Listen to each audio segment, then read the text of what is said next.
光る光の目安らぎ捨ててすべてを捨てて悪を追って空かける Ladies and gentlemen, welcome to Hero Movie Podcast, your greatest source for superhero movie discussion in the multiverse. I am your host, Adam Portress, and joining me today, like Spider-Man, he too is an emissary from hell, sweet Shanzi Kovacs from the internet. You stole my line. And you should see him in a red wig, Bruce Leslie. Oh, he's not here this week. That is okay, everybody. Don't worry. Bruce Leslie is on assignment in Washington, D.C., so if you're in Washington, D.C. right now, take a look out the window. Do you see a little Bruce Leslie sitting out there? Wave back at him, will you? Do him a favor. He'll wave at you. You just got to start the waving first. So wave right away. We appreciate it. But Bruce will be out this week, but we'll catch up with him next week because we got a pretty what a big week one. to miss. Yeah, seriously, he really, this is the worst time for him because, boy, oh boy, have we got something special for you guys today. Before we get into all of that, though, we do want to say a big thank you to the people that support us over at patreon.com/HMP. Doesn't matter what level you support the show at, pre-show, post-show, Dinger Zone. And, of course, you get to vote on what we watch every month. Here's the choices that we had. Super Fuzz, Super Bob, Ultraman Geed, the movie, Connect the Wishes. Still my favorite title. Defender, but one out by a good large margin here was Marvel's Japanese Spider-Man. We're going to be doing episodes 1 through 3. Those were available on archive.org with subtitles and everything. So, no excuse for anyone not to see that. So we do want to say a big thank you. Well, it is hard to navigate internetarchive.org. It is not easy to navigate that website. We got it because we had the direct link, but somebody sent it to us for sure. Right. But I could totally see somebody being like, this is impossible. I could totally see that. Yeah, no, you're definitely not wrong there. But at the same time, too, they're all available. They're all, what's kind of the turd, though, is that there's no app or anything. So you have to kind of cast it up to the TV. And it didn't Like cavemen. It was awful. And you couldn't quite get it synced up. And heaven forbid you need to pause it for something. Because then it goes, Lord. I'm going right back to the beginning. And you're trying to fumble around. You are singing my pain song right now. I'm like, bro, it was the exact same thing for me. Trying to get this together here, dude. But archive.org. How about you get yourself an Apple TV or Roku apps while you're out there so you can help us all out. So come on, how many people there's so much stuff on there that you could watch for free, Why not? I want to see a little Japanese man running around on a motorcycle. Well, you are in luck today because those Patreon supporters have voted and said we're watching some Japanese Spider-Man. So we're taking out those first 3 episodes. But remember, if you can't afford to, support the show via Patreon, you can always drop us an iTunes review, a 5-star, a.k.a. Humdinger. Humdinger. We have 2 of them this week, and I want to do the kind of dichotomy here. So the first one comes from James Bond Shea. And okay. It reads as follows. I stole my mom's phone for this review. And they changed their country because mom is spelled M-U-M. So, they went above and beyond. Hello, gentlemen. It's James Bond Shea from such reviews as I'm a Humdinger. Since I'm too broke to contribute to your Patreon, I pledge to steal/borrow as many iPhones as I can to give HMP some more 5-star reviews. With my help, I believe that we can knock Joe Rogan off that high horse of his and give HMP the status it deserves in the podcast community. Still and always a loyal Humdinger, James Bond Shea. Thank you, James Bond Shea, for stealing everyone's phone. Hey, thievery is next to, I don't know. I'll come up with something next week. But Sean has another one, another 5-star review for us, a.k.a. Humdinger. Where is it on our? Oh, did I not? Did I not send it? No, that was my fault. I will get that to you. Toot sweet. I sent you the other funny thing, but not this funny thing. But so many people will write in, and I have a hard time reading things sometimes. Part of it's I will take all the credit for some of the bad readings over the years, but it's also somewhat not my fault as well. And you will see that via this review that Sean will read momentarily. All right, here we go. This one is entitled Another One. Five stars. And this is from Mimi Mendoa. Mimi writes, After the Disney Plus show, which you guys made, I didn't know what to choose until I saw one of yours other podcasts. And then the one that interests me is HMP. I watch it and I loved it. And I'm still waiting for that Sonic the Hedgehog 2 episode. I'm still loving it. And if you can choose HMP nickname, I think I would choose Spiky Supernova or Supersonic because I'm a huge Sonic fan like Bruce. I love comic books, and my most favorite one would be the Sonic the Hedgehog comic. I think the first one, I guess, with the monitor Sonic, because there is a lot of comics of Sonic, but it was ripped up until I get the movie theater exclusive, and I felt like I was in love again. Anything, my favorite one would be Bruce because he likes James Island comics. Boom, friends. Hopefully, if you're reading this, please put this song. I'm a huge fan of your podcast, and also Humdinger. Well, thank you, Mimi. Thank you so much. 5 stars. That's all we ask for. If there's 5 stars and there's a couple of letters that follow behind it, God bless. So that's iTunes or wherever you rate your podcast. And if it's a place that's not iTunes, send a screen cap of that to hearmoviepodcast@gmail.com. Make them creative and funny. Yeah, let's not pretend that we're not middle-aged men who like, hey, this is the easiest way to do this. Yeah. It is what it is. Yeah. Believe it or not, it's not an English one, but I feel like I have to play this very quick trailer for Japanese Spider-Man, just so people can kind of feel the vibe. You know, here's the Japanese trailer for Spider-Man. アメリカの大人気ヒーロー日本初登場その名はスパイダーマン息を飲む迫力マシン GP7 を買って地球を侵略する悪の組織鉄十字団と戦うスパイダーマン負けるなマーベラ戦えレオパルドン我らがスパイダーマン Spider-Man. I'd say that's pretty apt for what you get. It is exactly what the experience of watching the show is like. I mean, it really is. Like they're not lying to you. That is what the show is. It's a lot of that and a lot of loud and crazy Spider-Man stuff. That I've got to ask you before. How much of this did you know? How much of Japanese Spider-Man or Supaidâman did you know? A couple of quick clips and like little tiny things that you would see on television or any like weird little retrospective stuff, but not much. But before we get into it, you thought that you might miss out on this, but you'd be dead ass wrong. It's time for Bruce's comic book connection. What follows is a 100% real comic book connection that Bruce 100% sent to me. Oh. Japanese Spider-Man. What else is there to say? You've got Japan, you got Spider-Man. Smash them together and yeah, that's about it. Man, you'd think that I'd know more about this subject with my popular YouTube channel where I'm better known as Anime Dad.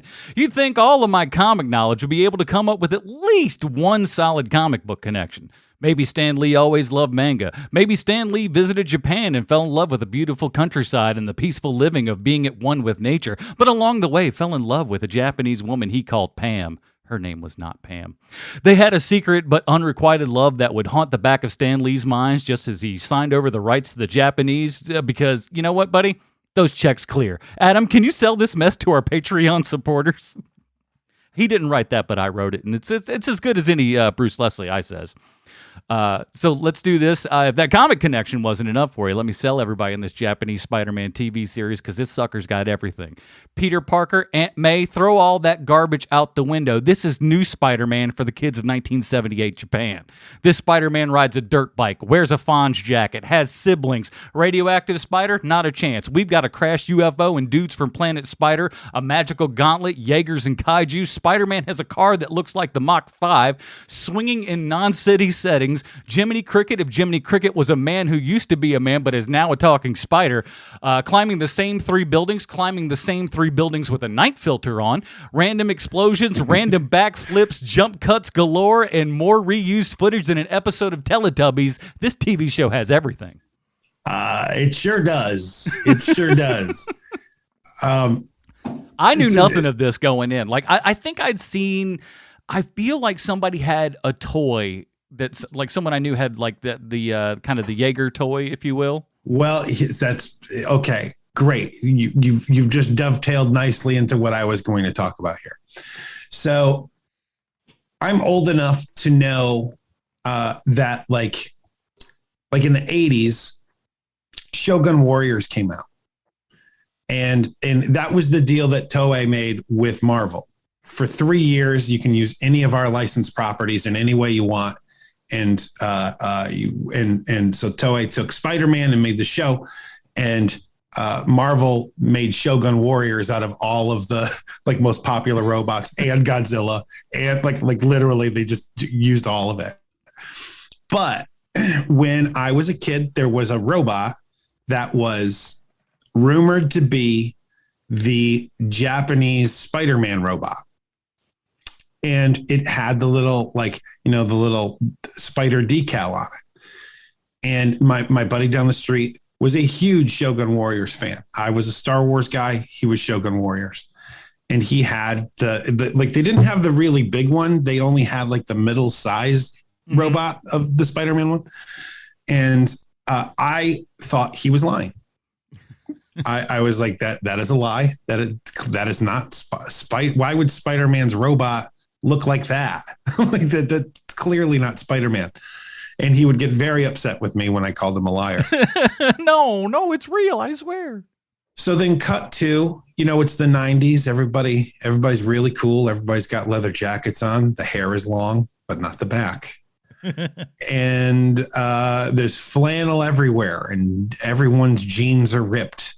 And so I, for the second time, I would hear, that the Japanese made their own Spider-Man, and he drives a motorcycle and a race car, and he has a robot. And me being a man of the world, I was like, nope, that's not true. You're a liar. You're a liar. That's what you are. But You're at the same time, Choke too, on your lies. Didn't we all have those friends in school who were just perpetual liars about like just stuff that you shouldn't lie about, that has no reason for anyone to lie about, but yet that friend will specifically lie about things that there's no reason for them to lie about? Yes, for sure. But Adam, also you have to keep in mind the thing that both you and I have is the Snooty Magoo version of ourselves, where like, well, I've never heard of that, and I know everything about this. That doesn't exist. So you are a liar. And so, that's what I had. And so that's what I again, for a second time, I was told there was a Japanese Spider-Man TV show. And I said, no, what you're thinking about is the American 70s version. Good day, sir. Surely you and that other person from years ago were both wrong. But then YouTube starts showing clips of it, and this is like early YouTube, where like every so often somebody would sneak by a dirty video, yeah, all of a sudden you go like, whoa, what now? Right, the very early days of YouTube. And that's the first time that I saw the Japanese Spider-Man, and I was like, oh man, this looks insane. I hope it's as insane as what I'm seeing here in this minute-long clip. And I am happy to report it is. It is better than advertised, this show. This show is like everything that I wanted it to be. It's way more than that. This thing it's the LeBron James of secretive like projects that didn't exist, but then you find out that they did, and it is amazing.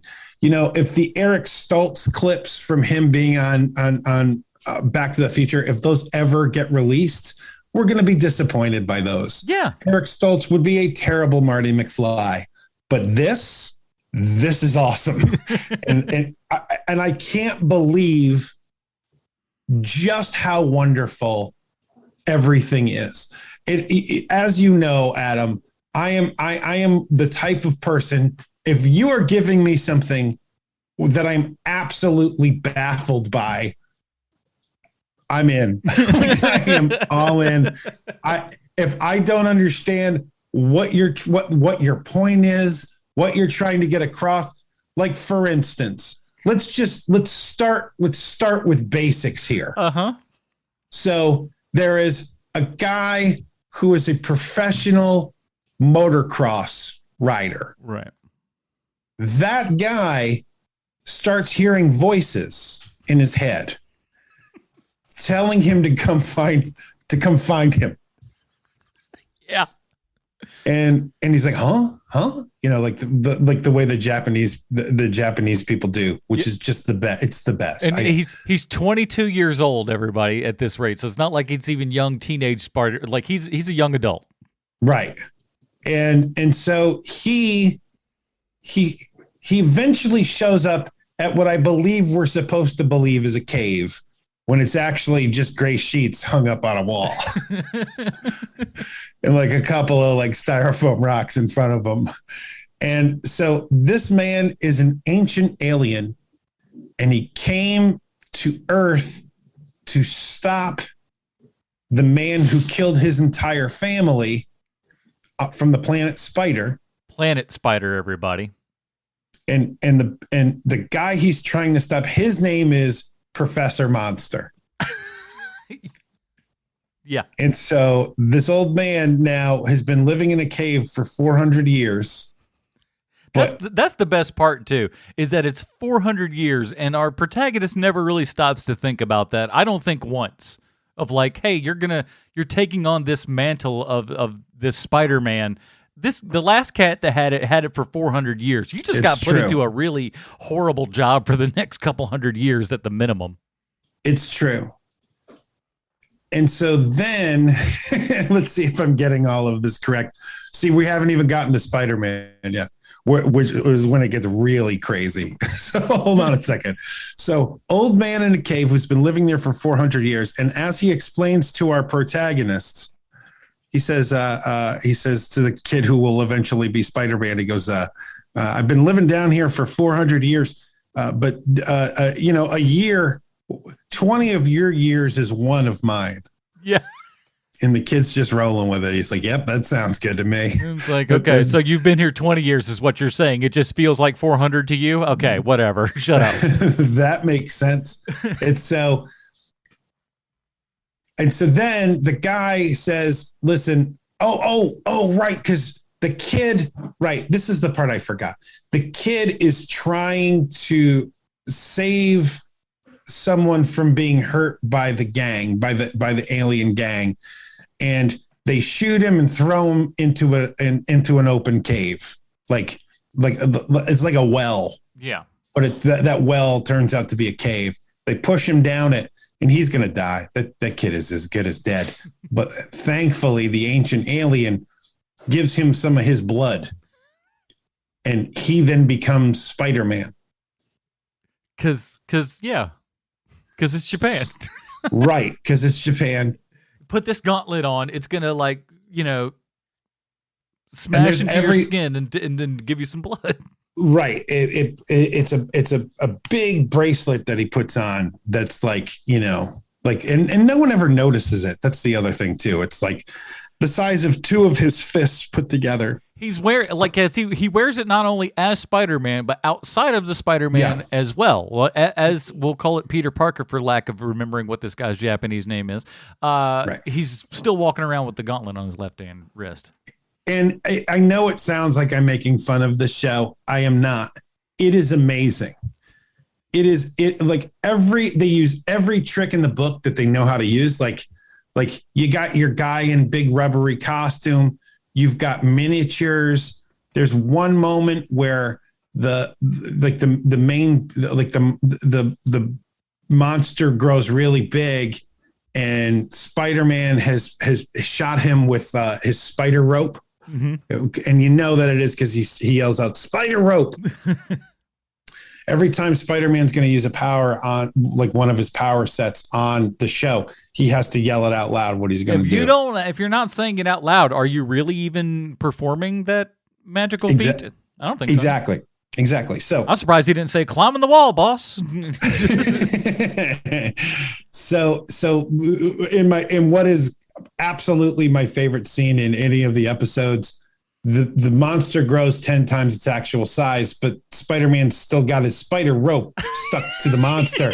And the monster starts swinging him around, which is clearly a toy. They cut to the wide shot, and it's just this toy that's on the end of a string smacking up against a cliff of rocks. Spider-Man, and he smashes him into the side of a mountain. And then the guy who's playing Spider-Man's like, oh, like he shakes his head like, wow, that was really hard. I knocked on my noggin a little bit with that one. Oh my God. It is. And that's only the first episode. And you learn what you come to find out watching, because we watched 3 of these this week, is that it's super formulaic. It's basically the same thing as watching an old episode of He-Man where, like they're using the same shots over and over again. It's always the same thing where, like Spider-Man meets a new villain. That villain then grows to be a monster, and then Spider-Man can't do it, so he's got to call in first his rocket car, and then rocket car goes into spaceship, which then transforms into robot. But you forget, and I thought this would be a one-off, but it certainly was not. All 3 times he gets into his rocket car. His car drives around. I always loved same shots every time, never a change. It's not like they were like when they were doing it, they said, you know what? Maybe we ought to get like 3 takes and move the camera ever so slightly. And then after enough combinations, we can edit it up and everything and make it seem like, no, we did it once. Shut up. We had enough. Anymore, we're burning film. Forget about it. Well, I know the story behind this, why this is, but keep going. But that to me, I love that bit right there, because that was very much kind of that the Power Rangers and all the other things, like Teletubbies, where they continue to use the same footage over and over just to save an ungodly amount of money, one might imagine. Yeah. And so, let me get to right. We'll finish off the plot line to each and every episode of Japanese Spider-Man, which is this. Gets robot car, then goes into Marveler. It flies through the air. It shoots some missiles off. It always shoots some missiles while the car is in the air, because it's like missiles to shoot. Then he flies into the back of the big giant Marveler. Mm-hmm. And then transforms, and it's always sword and all just in the exact order. It's great. It is, because then he shoots off the missiles once he transforms into man, I can't remember because the spaceship is called Marveler, and then when he turns into the robot, Leonardo or something like that. Right, Leonardo, something like that. Because it's Leonardon, like when you're looking at the words, but they don't pronounce that last. Lepardon is Laparda. Laparda. That's it. It's Laparda. So when so then he turns into Laparda, and then shoots missiles, and then shoots the thing off of his head. And one time we even got fists. We got the fist came off of Laparda and hit the beast. Every time you think that like they added a little something else in these 3 episodes, while all of the kind of main brush strokes of those fights that we were just talking about, while all those still do exist, there's enough little one-off kind of little things in there that make at least enough of a difference between those to where it's kind of like you said, enough of a difference to watch 3 episodes. Right. But I can't imagine watching all 41 episodes and being like, the big thing is this: is that, like, as a child, you're watching one of these a week at best, I would imagine. Sure. And so you're gonna forget about the majority of that, because especially when you come to the second episode and they're repeating every single wall crawling from the first episode, but with a day for night filter on there. Yeah. That's chef's kiss on that one. Totally always coming back to those exact same buildings, those exact same shots. It's great. And then again, he defeats every monster the same way by throwing a sword at him. Yeah. I throw my little yellow triangle thing at you. That's the first. That'll warm you up, and then we throw the sword, and then you're toast. Mm-hmm. I'm Spider-Man. I'm gonna draw. I'm at the end of it. Of every episode, rides off like Lorenzo Lamas at the end of Renegade That's right. Driving his car, talking about how like he's going to get revenge for his father, because ultimately that's what this is. It's a dad revenge story. It is. So here is the backstage story as to why why every single fight is the same. Because if you notice, with the exception of the pilot, the robot and the monster aren't in the same. They're never in the same frame, right? And so what they end up doing is, what had happened is that they had the robot. The robot was twice as tall as the monster, which is why you very rarely see them fighting together in that first episode. Then it was incredibly difficult to make the monster work, to make the robot work, because it you get a stuntman in that costume. Costume is hard to manipulate, and it starts breaking, and so because nobody wanted to do it, and they lose the costume altogether. So by the second episode, they had lost the costume of the Spider-Man robot. Spider-Man robot. It's like Lepardon. That's like such a horrible name. Yeah. Name it like, Rick. Yes, a robot named Rick. Yeah. I mean, what was the last flick that we saw where the robot's name was Daniel? that Asylum movie? The angel robot was named Daniel. So oh my God, it's not too far out. You could name this guy Danny and it'd be perfectly okay. Yeah, fair enough. Fair enough. And so, knowing that little bit of magic, it's so amazing to me, like what this show turns out to be, because it's so funky. First of all, they're like that 70s dress, that jacket that Japanese Peter Parker has is the best.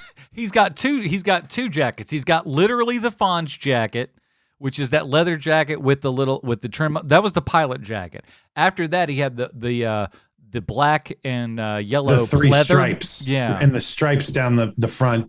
That's the jacket I want. Woo. That thing's sweet.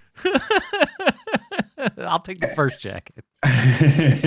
Deal. I can't wear that second one. That'd be like, woo! I feel hot looking at that jacket. So I'll just put on a white turtleneck like Japanese Peter Parker. You'll be fine. So hot.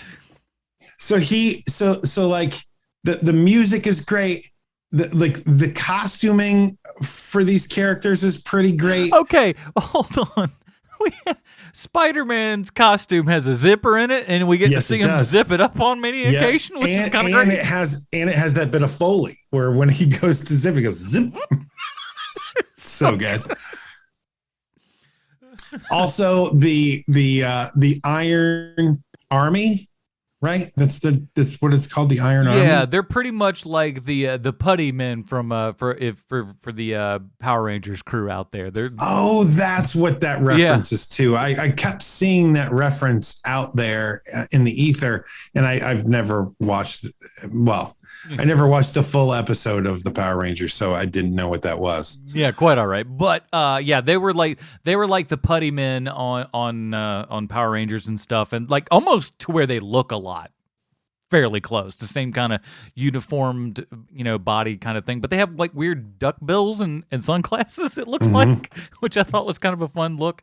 And I don't know why, but it's stupid, but I like they're running at you and then a weird edit happens and they backflip and then they're further back than what they started. Like it kind of keeps coming at you in weird waves and stuff. You know what I think that is I think that's Monkey's TV show editing, because the Monkey's TV show would do that a lot also, or like just wacky cuts and like, they and with weird sound effects. Like every time that the army, the Iron Army would jump, they would make this whoop whoop.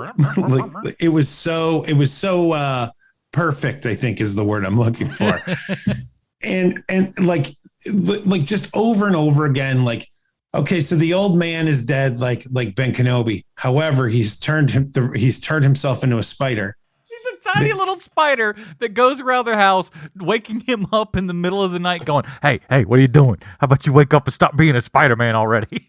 But here's the thing: is that they go through all this time and effort to show you, oh, this old man is now a spider who's going to give all this advice to Japanese Peter Parker, and then they kill him off in the second episode.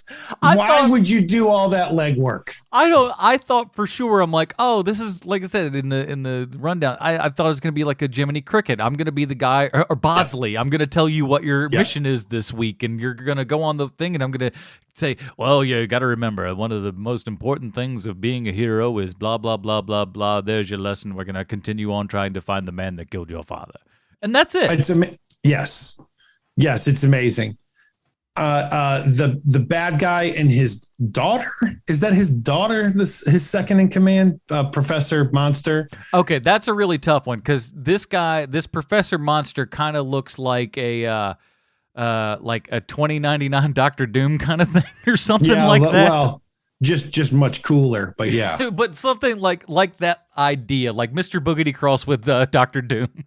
Oh my God! We just made $1 million with that idea. Just sitting on the check. That's all I'm asking. Boogity Doom. But I'm not 100% sure on the relationship between those two. Exactly what's kind of going on, because at first I'm like, oh, she's kind of like the Rita Repulsa character, where because she's the one who grabs the little guy in the first one, what looks like off the back of a toilet seat. Yes. I don't know why that's where it looks like it was standing on the. He's like, "Come on, little guy," and he puts him in her purse. And then later on, when she takes him out and puts him on a rock, it looks like melted Play-Doh. It does. It's a really crappy little toy. It's so good though. It's as bad as that Moon Knight figure that Mark is holding in the insane asylum. Like, yeah, did he make that? I believe that, just a spoiler alert, but I believe that he did. According to an internet video I saw, that was a Skeletor toy. Oh, that makes Moon sense. Knight. So, put all that together. It's a little Moon Knight extra for you guys. Check out Moon Knight 30 Questions wherever you find podcasts. Boom! Promoting, cross-promotion. That's how you do it, Mr. Poltrus. I love the little kid. There's always, for whatever reason, in these types of shows, I don't know why, but you're right. It's always some little kid who's a little smart mouth, like, yeah, you know what I think? I think that's a bunch of bull. He's sleeping again, probably because he got too high last night. They're trying to wake him up. It's like he's been Spider-Man, for heaven's sake. Leave him be. But I will say this. Probably busy drinking and whoring. But he gives up the life of motocross to be Spider-Man, really with almost no questions asked. Well, there is literally no questions asked to any of this, which is also part of its charm. Again, where again and again it has the thing where even in the second episode, where I'm pretty sure I know everything that's happening, I'm still grabbing my forehead at times and going, "What? You're doing what?" Huh? It is such a gift, this show, that I would never suggest to anybody to just casually watch, bang out 3 episodes of this in one sitting. I think that's too much to ask. But definitely see a supercut on YouTube, because I know it exists, because I looked for it today and they do have one of some of the best parts of Japanese Spider-Man. And it is wonderful. I do need to bring this up, because doing some research, he says with quotes around it, doing a bit of research for this episode, I found out that, and maybe you know this already, but once the 3 years were up with Toei, Stan Lee liked the concept of Spider-Man so much, and how they changed it so much, that what he really wanted to do was take the show that they, for some reason, Toei had said that they were inspired by Captain America to make this show, and there's no Captain America in it, and it's 5 people in costumes running around on fancy motorcycles. And what he wanted to do was take that back to America the finished things, cut out the parts where, you see all the Japanese people, put in American actors, and then you already have 30% of your show done. Yeah, that seems like, and that's like, especially in Power that Rangers. area. Yeah, that's a smart move to where it's like, hey, I'm going to take this. We only got to do bare minimal effort to repackage this for our people, and like, woo, that's a boon. But the folks at Marvel were so upset with what Toei had done to Spider-Man that they were like, absolutely not. We're not working with these people again. Look at what they did to my boy. Just think, Stanley almost also invented the Power Rangers. It's so insane to me, man. But it's so insane to me. It's so wild and crazy and out there. And the best part is like, the thing about this that was fun is the fact that it is so different from everything else that kind of comes out. Like, we could see another Spider-Man thing and like, who cares? But this is so, it's like a cover song. Some of those cover songs that you like are like so different than the original song. Yeah, than the original. That it makes it a completely different thing. So it's like, oh, you're experiencing this all for the same time. And that's what I liked about Ultimate books back in the day, is that we were telling a lot of the kind of same basic stories again, but re-envisioned, reimagined, and retelling those stories. And I like, when it's done well and to a weird enough degree like this is, I love it, because it's like, what could be? We all know who Spider-Man is, but if you throw all that out of the window, save for the iconography of the suit and the fact that he can walk on walls, that's about it. Everything else is brand new for this, so it's like seeing a very familiar character in a completely new light that I don't even think anyone could have imagined. No one in the U.S. would have imagined this thing up. Oh, no, not at all. But that's part of the charm of the show. Oh, yeah. It just feels so very, very foreign watching it, which I'm totally 100% fine with and enjoy. When one of the problems with, like, when you're looking at Elseworlds or what if, that sort of thing, is that it's not different enough where, like, I can remember reading the first couple of DC Elseworlds where you're like, wow, that's a really amazing idea. And then they just kind of ran out of ideas for Elseworlds. And so it was like, what if Superman was still around at the end of Earth? And you're like, you know what? That's super lame, guys. Like that's lame. What if Wolverine was born in Boston instead of Canada? And you're like, I don't. Why would I care about? What if Wolverine was Latino? So it's what makes this thing work is that it does feel so very foreign. I think that Marvel would be very well suited to do that in other countries, or any giant intellectual properties would be well suited for that, because you're going to get a lot of really different ideas and different takes. Although at this point now it's become such a monoculture, probably not. But, during the 70s specifically, where, I didn't know what was going on in Japan in the 80s. I knew they made their own stuff, but I didn't know any of it. Like, those are the people that make our VCRs. That's about all I know. Right. Right. And that's all I knew. I knew they were making their own shows. I just didn't know what they were. No, because it was especially at that time, like, everything was so cordoned off that, like exotic television to us was like Mr. Bean on PBS. It was like, oh, look at this foreign show. Well, you couldn't even imagine something as crazy as this show. I mean, man, to the point where just the thing, like you referenced it at the beginning of our podcast here, where you called him the emissary from hell. Like, there is a whole part of this show that we haven't even gotten into yet, which is that he is from like he is a damned man. the character of Spider-Man on this show, he is basically Spawn 30 years before Spawn was invented. Like, he knows that because of his vengeful acts, he's going to die. When he dies, he is going straight to hell. And they keep bringing it up, especially in the music, but occasionally Spider-Man himself brings it up. Yeah. And it is just something to behold. It is so strange, especially when, like, you know, he's riding around in a pretty goofy looking sports car, and then he hops out and he says something like, you know, the parademons, blah, blah, blah, blah. And you're like, what is going on?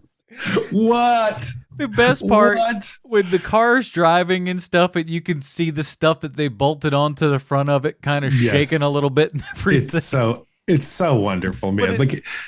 And it happens again and again on this show too, where it just keeps surprising you with its insanity, and that's part of the joy of it for me. Like, Spider-Man is out of doors in the wilderness and still swinging, and, you know, there's trees and stuff everywhere, rocks, and, like, there's more dirt in this Spider-Man episode than you've seen in any Spider-Man ever. Well, they're always in a rock quarry. Yeah. When it comes to the robots, they're always in a rock quarry. They need to be some place that's wide out and a lot of vistas, not a lot of things they can bump into, because bumping into things is expensive. Mm-hmm. So we don't want to be doing none of that. Keep him out there and, like, oh, look, he's heading for the ocean again. It's like half of that kind of thing where it's just like, take him away from the city so no one can get hurt. There's surprisingly little miniature work in this. Like, I expected there to be a lot more, and there is some for sure. I mean, my favorite scene in all of these episodes is when Spider-Man has a little toy gets smashed into the side of a mountain. I don't remember if it was episode 2 or episode 3 when he's fighting one of the kaiju. He's in the car, flies in the car, shoots the missiles out of the hood of the car towards the monster. Monster gets hit a couple times, which looks cool. Looks really cool. Yeah. I like that. And then they had, like, a little, like, miniature car airplane, if you will, flying through the screen right past them. I thought that was really good. I thought, that was cool. You're integrating this stuff and making me actually believe that, you know, you shot it all at the same time, which is good. Obviously, you didn't have the other stuff for that big kaiju, which now makes 1,000% sense now why it is not only the same thing over and over, but the only same thing over and over and over again. It's just, whew, boy, we're wringing every bit of that out that we can. But again, if this is a show that's meant for, like, you know, 8-year-old kids in 1978, they're not gonna, you know, they ain't knowing any better. Man, I'm telling you, if I am 8 years old and this show comes on, it instantly becomes my favorite show. It's insane because, like, there's so much that goes on that, like, there's a quarter turn and you're like, what is this new thing? Why? Like, somebody is in another weird costume. They're screaming at somebody, and then, like, a little piece of clay grows to be 200 feet tall and goes on the spring. And here's the thing. The monsters are pretty well designed. Like, the brain that kind of had to... He ended up fighting this giant... That was super cool. He's fighting this giant brain with like a stem coming out of it and everything, and eventually gets onto this body, and he's fighting the body and stuff. Like, again, it's enough of those, like, really weird and strange things that they will pepper into this, you know, very formulaic thing that they've been putting out. But it feels like they're kind of advancing the story, and, like, again, I don't, what they make, what they say, 43 episodes of this or something that they made? 41. Yeah. So I don't, you know, you obviously no need to be rushing out and watching all of them, but it feels like, you know, this could be a pull up and watch a couple of these every now and then, and then, like, you know, give it a rest. Yeah, you got it. Because, like, if we were to go back to this in, like, you know, in 3 months, it would still be too soon.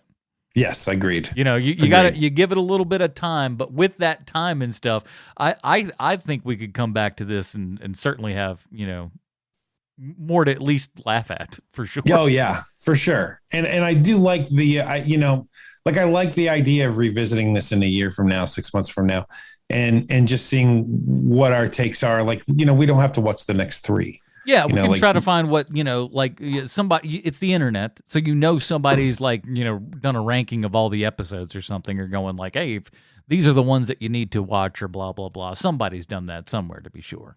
Like, I know, for instance, that the Japanese released a movie of Japanese Spider-Man, and it's, you know, it's not super long. It's like an hour, but it's basically 2 or 3 episodes put together. We just stitched them all, and it's like, hey, that's your movie. Shut up.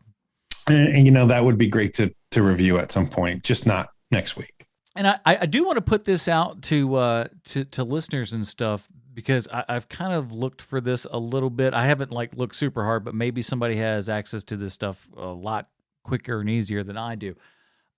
Because of stuff like this that we watch, and it's so weird and so kind of out there and everything. Whenever we can find that super weird stuff, I kind of want to watch it. So if anyone sees like this, have you seen this clip for like an Indian Batman? Yes. Oh my word. Yes. It is this Batman Bollywood musical thing. I don't know what it is, but my Lord, do I want to watch it? It looks so bad. There's the one, and there's also the Turkish Spider-Man. It's Did we Santo and Captain America fight evil Spider-Man. It's something like that. Yeah, we got like, so if you know where any of these kind of gems are, you have one, especially, you know, with English subtitles would be the best. I think that's the toughest one with the Indian Batman or whatever that thing is that I think finding subtitles for it will be next to impossible. But I don't know. That's what I'm saying. That's why I throw it out to the internet, because the internet can solve all of your problems for you if I'm to believe the internet. And of course, there's those guys. There's those incredibly funny Canadian guys who made Italian Spider-Man, which is so very, very funny. Respect women. But yeah, overall, I would say like I want to see where things go, especially with having the alien Spider-Man, the Spider-Man Prime, if you will. With having him die, because in the second episode, we're like, where are we going after this? How does he? It really feels like, is it going to become like Greatest American Hero, where like he doesn't know what the suit does completely yet because his mentor died off? I think that would be a fun place to go with this. You know what I was really hoping for? Because the thing that they kept doing, where like the first episode, everyone's wearing the same clothes. We get into the second episode, everyone's still wearing the same clothes. And I was like, yes, they're just going to have the exact same clothes on for 41 episodes of this show. But then everyone changes midway through episode 2. And I was like, crap, that sucks. We have the same idea for our live action show that we do for cartoons, is everyone's got one model and that's what you wear for the entire time. And I really thought that's what they were leading into, but they didn't do it, unfortunately. Greg only wears gray shirts. What are we doing? Specifically, the reporter was wearing an orange outfit, and man, that thing was a banger. The thing was so great. And she has the exact same outfit, just in powder blue, which is great, but not as great as the orange one. You got to keep trying. Well, before we get to our review here, we have to ask ourselves one very important question: is how this Japanese television program from the 70s relates back 1-to-1 with Sylvester Stallone. Why, thank you, Adam. I happen to have a prepared statement. Oh. Hello, Mr. Stallone. Your connection this week is Stan Lee. He's credited as a writer on Supaidâman, and he was an executive producer on the movie Guardians of the Galaxy Volume 2. I'm guessing that Stan Lee had as much to do with the writing of this series as he had on the actual Spider-Man, which is to say, shockingly little. I took a check.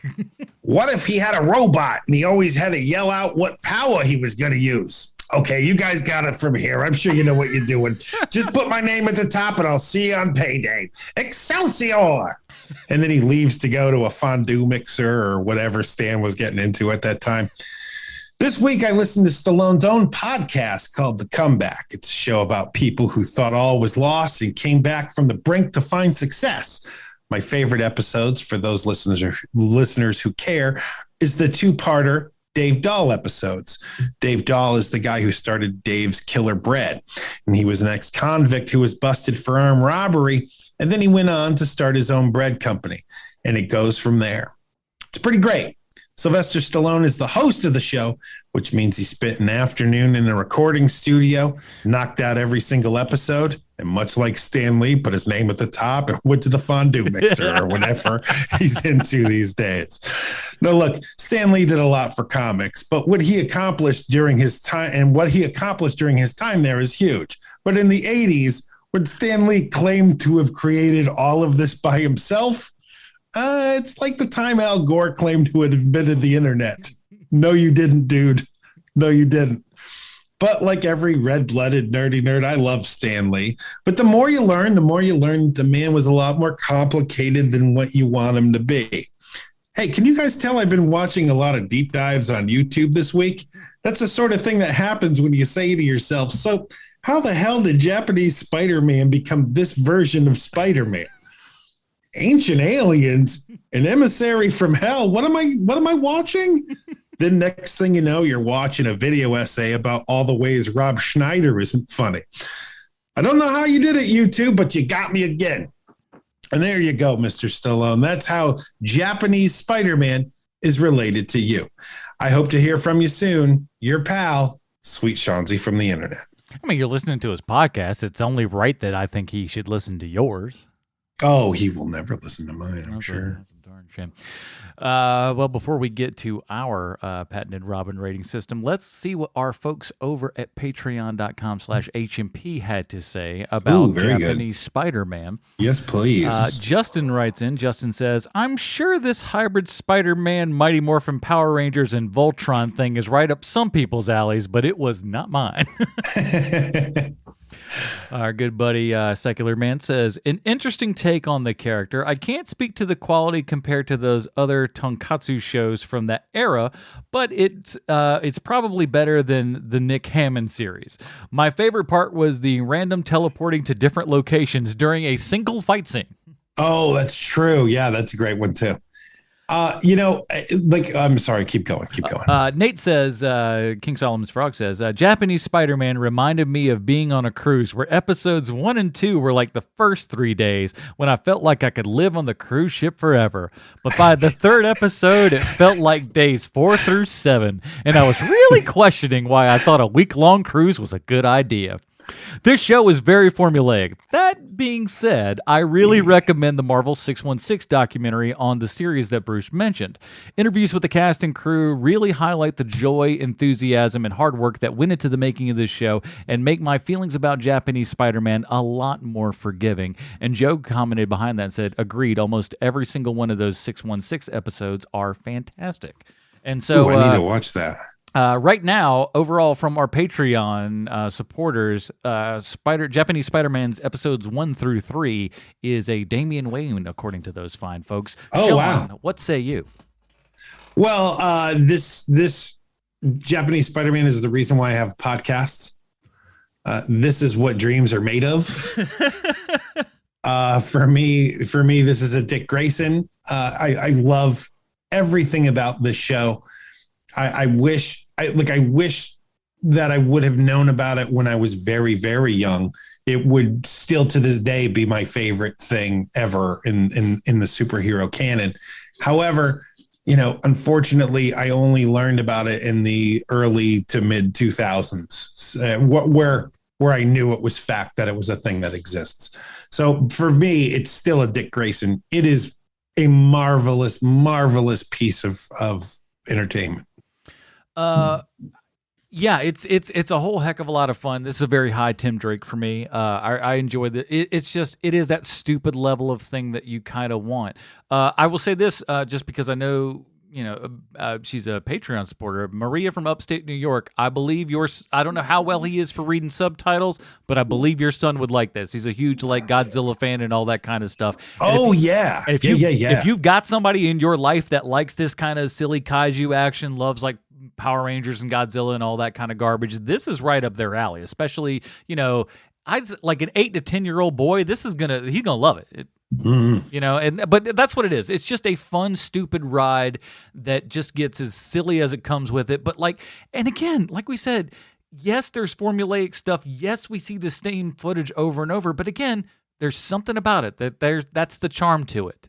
Isn't it? It's funky. That's the other part to it. Yeah, and just the great what do you call it? Sitcom tropes and stuff where they walk in, and of course he's Spider-Man for the first time, and he's on the ceiling and everything, walking around. Oh yeah, and honestly, not that badly done.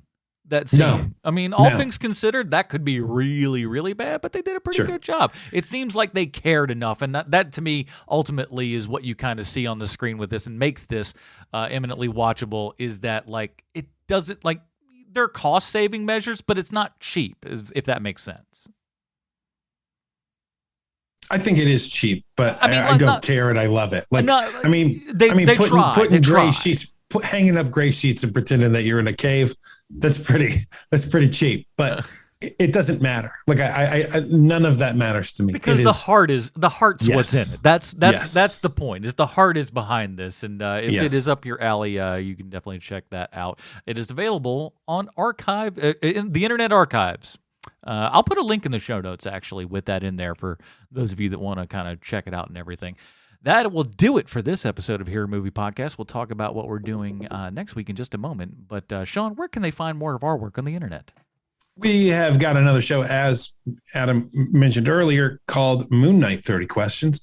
Please listen to that. We're about to record that after this is done. And why don't you go check out Bruce's YouTube channel? Go check out C/Bruce Leslie. Just check out and look up Anime Dad. Chances are. Oh, that's good. Good on you remembering that. I totally did not think about that. That's good. Yeah, go check out all of Brucey's stuff. And next week, everybody, yep, we are doing it again. Sam Raimi is back. Sam Raimi is back directing comic book films, and we're going to be talking about Doctor Strange and the Multiverse of Madness coming up next week. So that'll do it, everybody. For the absent Bruce Leslie, Sweet Sean Kovacs from the internet, my name's Adam Porters. Stay super, everybody. Bye, Marty and Evie. Yeah, yeah, yeah. Wow. Yeah, yeah, yeah. Wow. ビルの谷間の暗闇にキラリと光る光の目安らぎ捨ててすべてを捨てて悪を追って空かける Change the apart 君はなぜ君はなぜ戦い続けるのか命をかけて一筋に一筋に無敵の男